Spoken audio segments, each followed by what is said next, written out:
Here's how to blur your webcam background in OBS using the Background Removal plugin. Open your browser and search for OBS Background Removal plugin.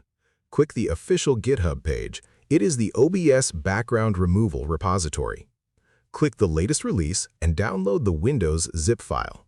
Extract the zip file and open the extracted folder. Copy the entire extracted folder and paste it into your OBS Studio installation directory, usually in Program Files, then OBS Studio. Let it merge with the existing files. Open OBS Studio. In your Sources panel, find your video capture device, your webcam. Right-click it and select Filters. In the Filters window, click the plus icon under Effect Filters and select Background Removal. Click OK. The plugin will now attempt to remove your background automatically using AI detection. To add blur instead of a full background removal, find the Blur Background slider and drag it to the right.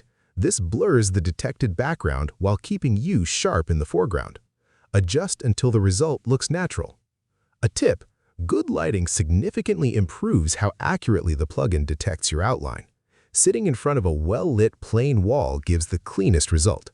If this helped you out, hit that subscribe button for more straight-to-the-point tutorials on Step by Click.